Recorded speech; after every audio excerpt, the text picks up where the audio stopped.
one thing right, it was you and me.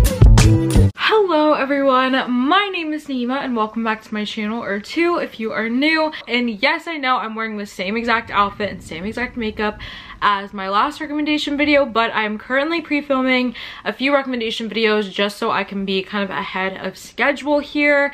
And today we are doing, I feel like I say this in every single one of my recommendation videos, but it is one of my favorite tropes ever. I'm sure all of you guys love this trope as much as I do. That's why you are here. And I'm excited to talk to you guys about some of my favorites. If you can tell from the title, this video is going to be on enemies to lovers. I love this trope. I've loved this trope for forever. And yeah, today I'm going to talk to you guys about some of my favorites. Some of them are pretty well known.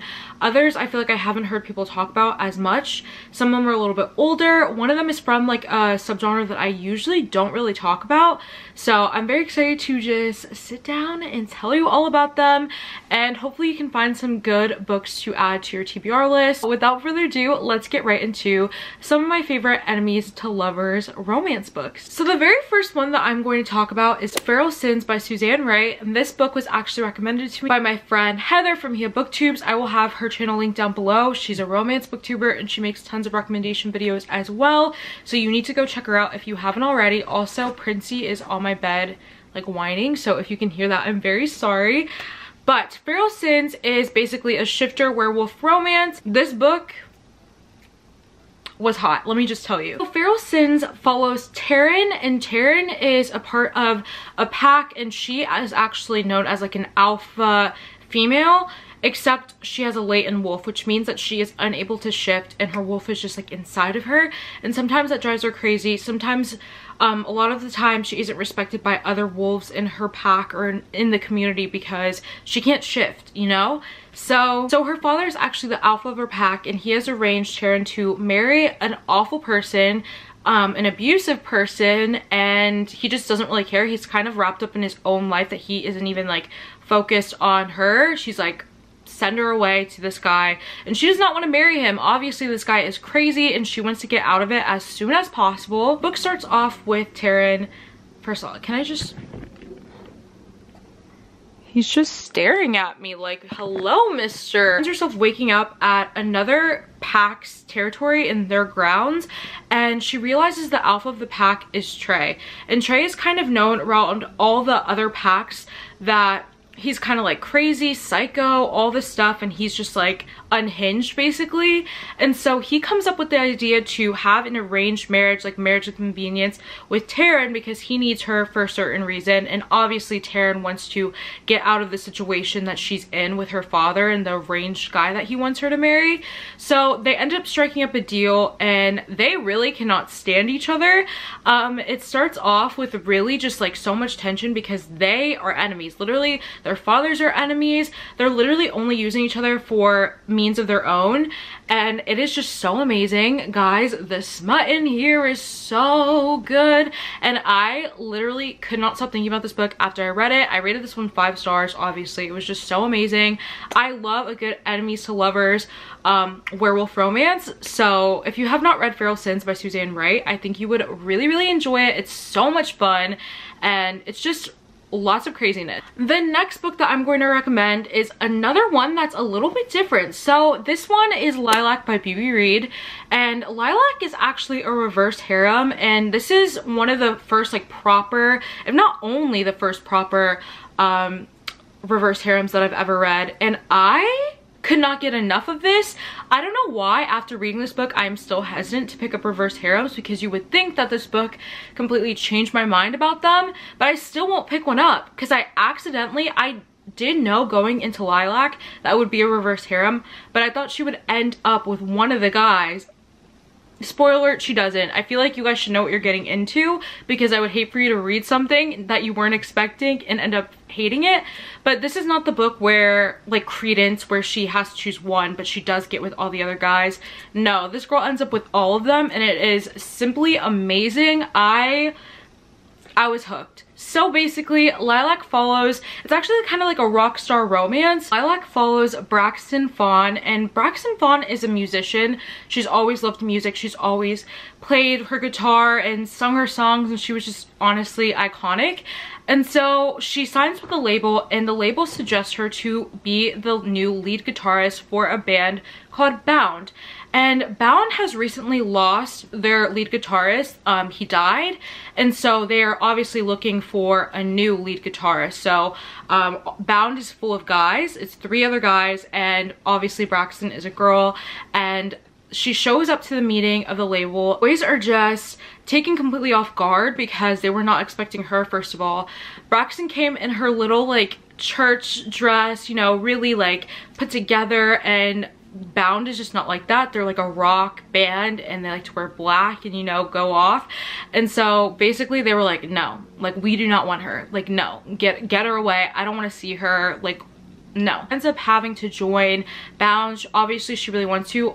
This band will skyrocket her to fame, but she feels really uncomfortable because the guys don't want her there. And so it really does start off with an enemies to lovers aspect. So some of the guys really dislike her, and then one guy is actually kind of like into her. The whole band is determined to make her life a living nightmare. Like, this is a dream of hers that she's had forever, and they aren't with it. Like, they want to cut her out, and they make her life a living hell. Basically, it's like enemies to lovers. Obviously, there's so much tension in this book because although they hate her, they can't deny that she's hot. And she can definitely not deny that they're all hot, and she has to resist the temptation of them.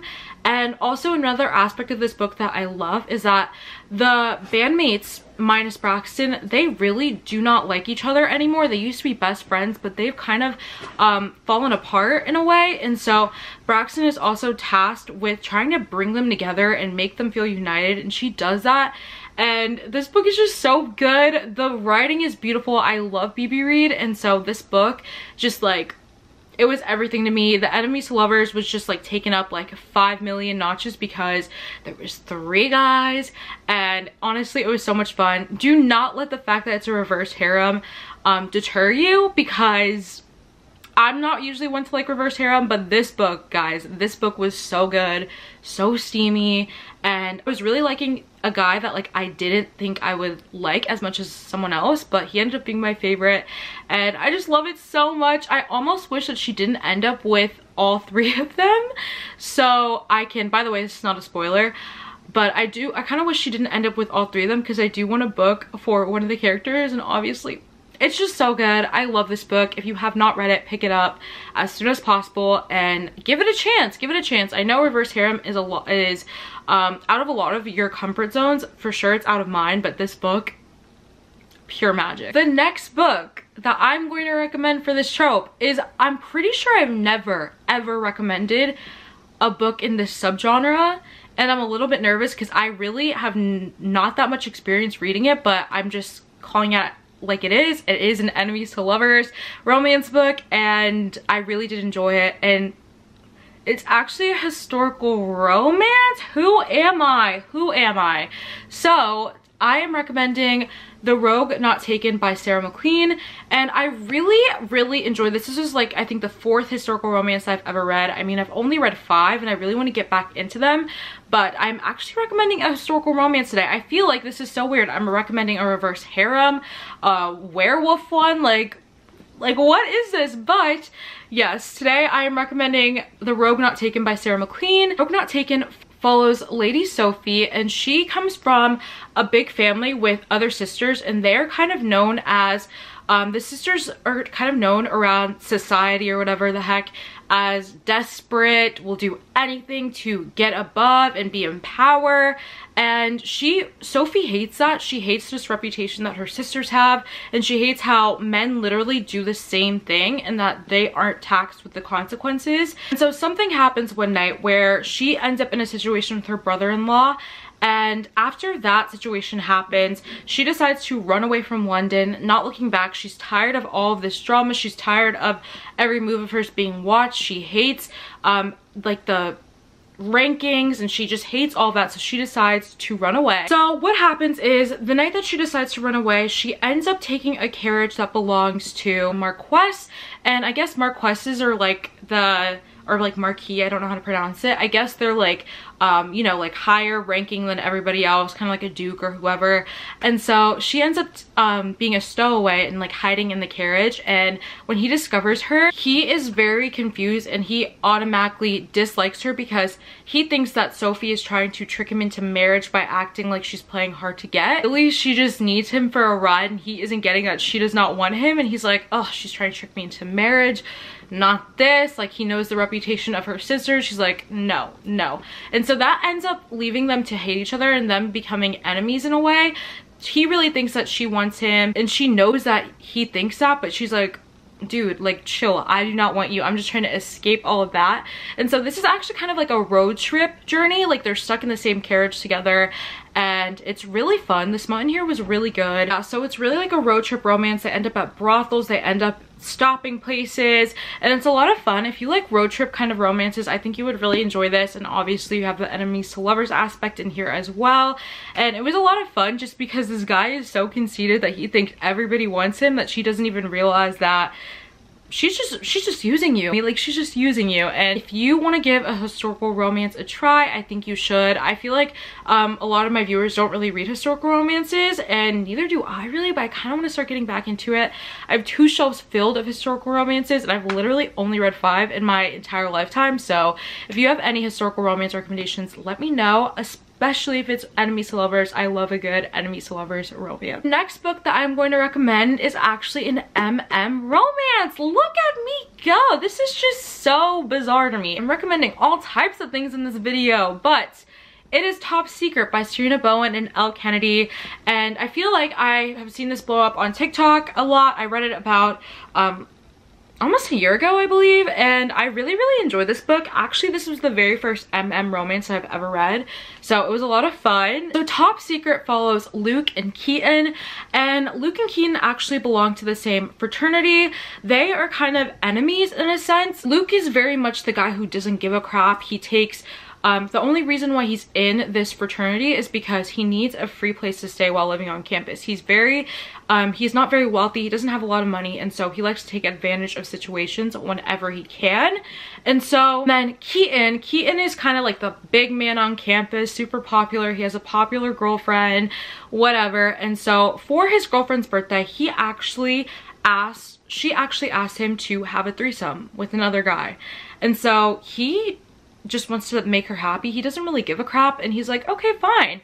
So he joins a dating app and starts looking for another guy to join him and his girlfriend for her birthday. And so starts a conversation with Luke, not knowing that the guy he's talking to is the guy who he actually really dislikes, and that they're enemies and they live together literally a door down from each other, and they're actually running for the same position, which is president of the frat. Basically, being president of the frat comes with a bunch of benefits and yada yada yada, I don't even know. And so Luke really wants that, even though he doesn't really give a crap about like rankings and like being on top. He just really needs this. He really just needs to be a president because you know, to get the benefits, because like I said, he's poor, whatever. And so Keaton, on the other hand, he just, you know, that's kind of like a tradition in his family, like, you know, to be on top of the frat. So basically that's why he wants it. And so they're obviously like rivals and enemies, and they obviously have this like dislike towards one another, but then also they don't know that they're talking to one another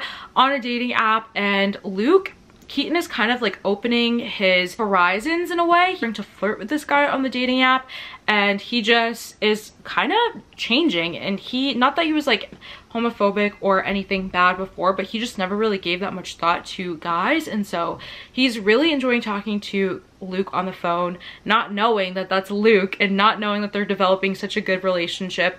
And it's really amazing. There is no cheating in here. I mean, I guess you could say it's a little bit of like an emotional cheating, but if you like enemies to lovers, MM, college romances, then I think you would really enjoy Top Secret by Elle Kennedy and Serena Bowen. So the next book that I'm going to recommend is Tell Me Pretty Lies by Charlie Rose, and this book follows our heroine, who her mother just got engaged to a really rich guy, and that came with like a huge wedding ring.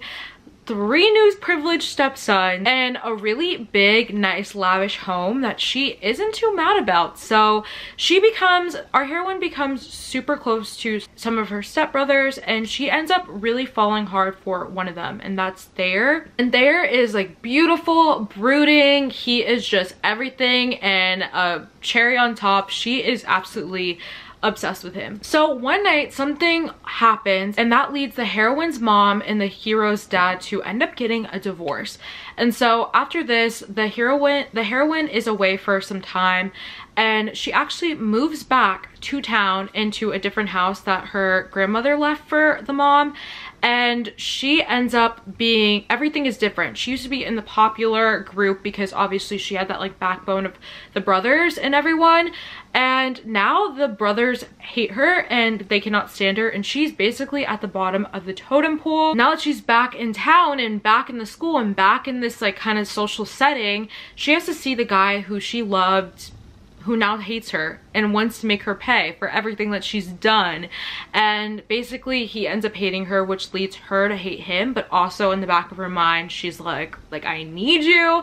And so it's so amazing. Obviously there was a big like mystery suspense element in this book, and a lot of times while reading this book I kind of thought that I was missing some things, but no, this book was just so aloof. But it also made it really fun because I had a fun time guessing like what happened, like why does he now hate her and why does she now like hate him also. So this is a really fun enemies to lovers. Obviously I think this is definitely like a different concept of like step siblings who used to be really tight and parents who used to be in love, and now they're like completely like, no, I want nothing to do with that person after something happens. And this book is just really good. If you like, let's see, step-sibling romances and enemies to lovers, then I think you would really enjoy this book. It's so much fun, and yeah, I love Charlie Rose. So that was the last book that I am going to recommend for enemies to lovers. I seriously love this trope so much, so if you want me to make a part 2, I would love to do that. I have so many more books to talk about with you guys. I was trying to switch it up and talk about books that I don't usually talk about that much. So there's definitely tons more that I can go on and on about, so let me know down below if you want a part 2 or any other trope video. I'd be happy to make it for you guys. And yeah, for now that is all. If you enjoyed this video, don't forget to leave a big like and a comment down below, and also subscribe and turn on post notifications so you never miss another upload from me. And yeah, that is all, and I will see you guys on Tuesday with another video. Bye! If I got one thing right, it was you